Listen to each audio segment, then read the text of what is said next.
Let's see. Let me answer some questions here.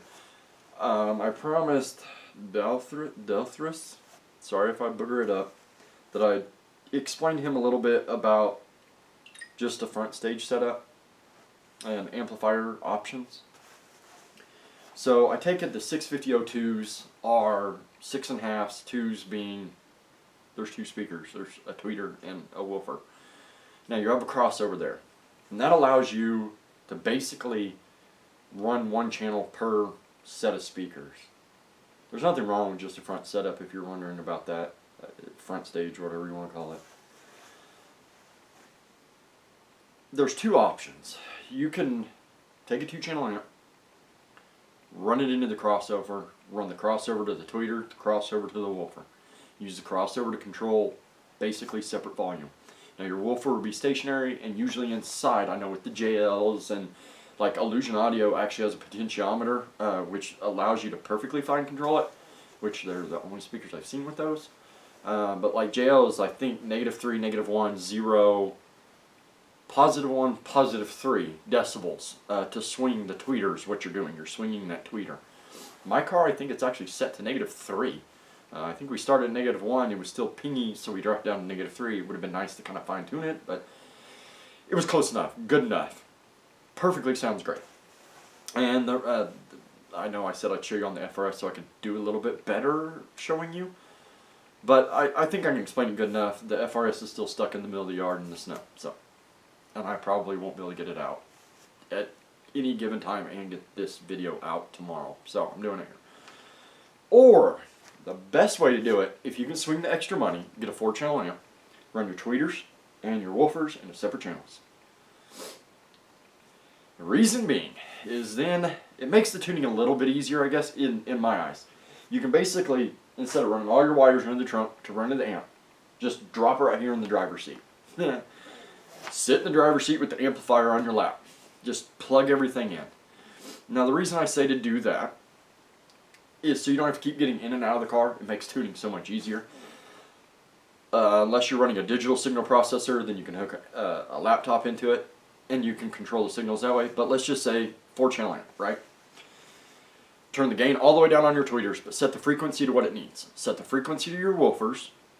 Bring your woofers up to where they need to be. I suggest buying an amplifier that outputs more than a woofer needs.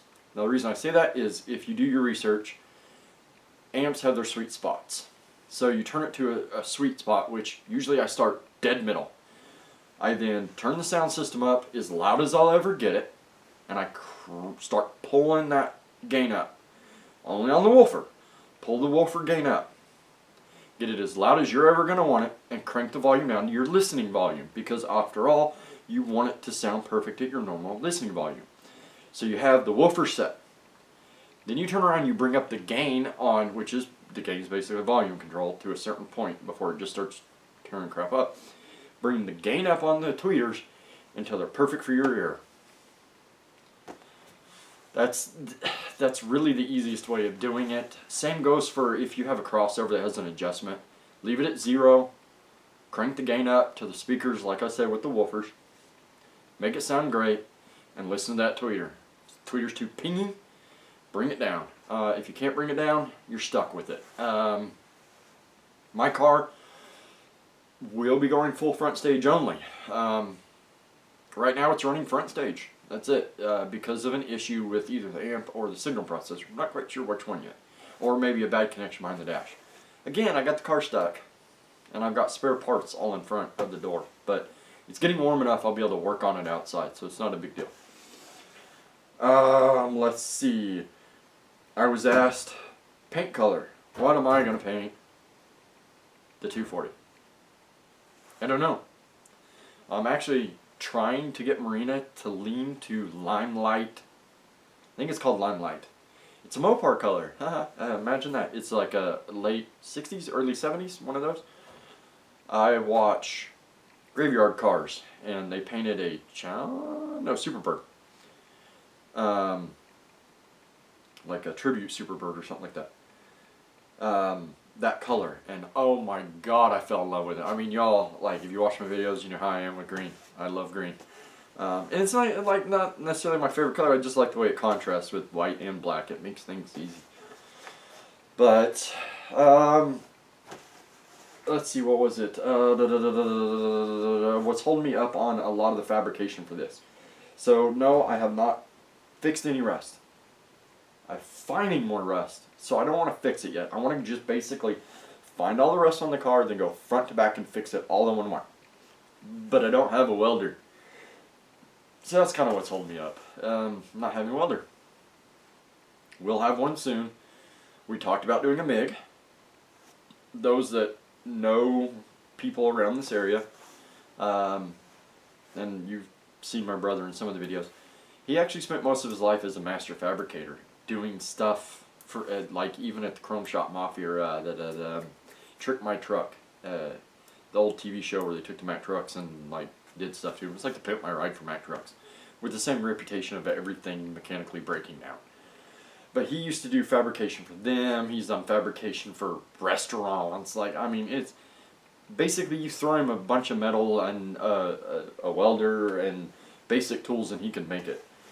I was speaking to him and telling him that we were going to actually last week, when Harbor Freight had the new Vulcan MiG on sale, the 221, or 110, 220, whatever. It runs both. They had it on sale, and we were going to run out and buy it.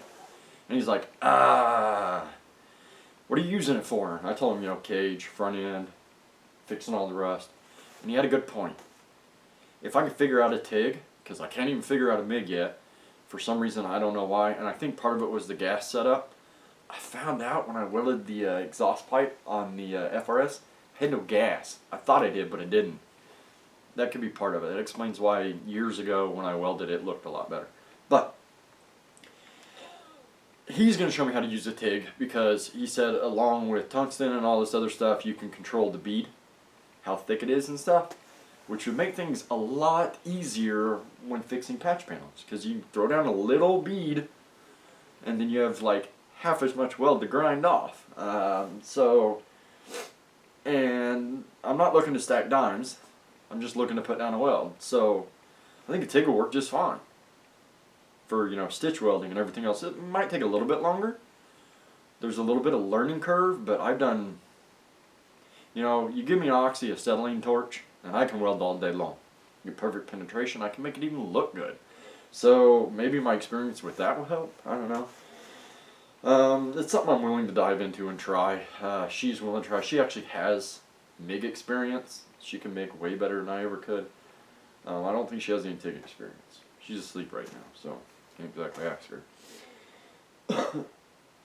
Now, that's basically what it is. I was asked the roll cage that's going in this car. It will be, I don't know what kind of specification you want to call it.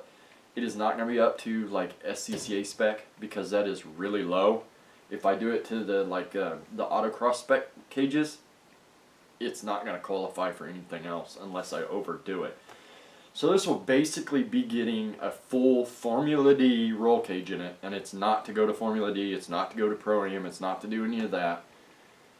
I just think I might as well just overkill it. I'm there, I might as well do it.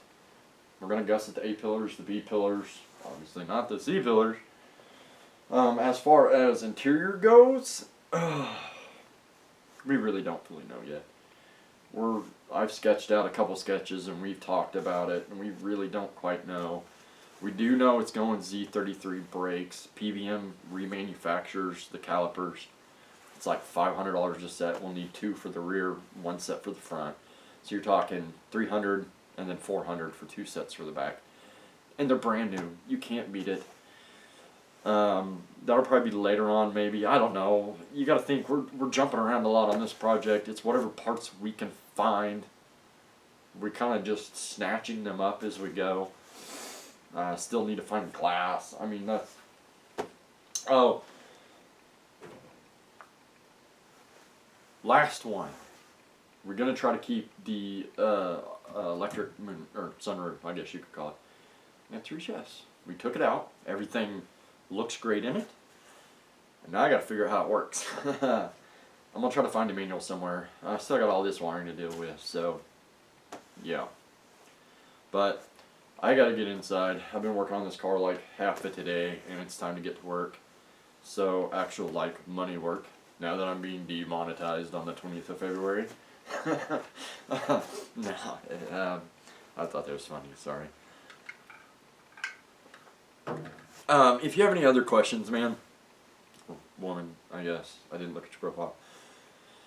Just slap them below. I'll try to answer them as best I can. I try to be a little bit more interactive to people. I want to be one of those channels that I can kind of interact with people a little bit better than pretending people don't exist. It's just better that way, I think. But yeah, have a good sometime. It's freezing cold. I'm going inside. Well, folks, it's time to kick it old school. So you can feel cool. Give it to me, baby. Baby. Yeah.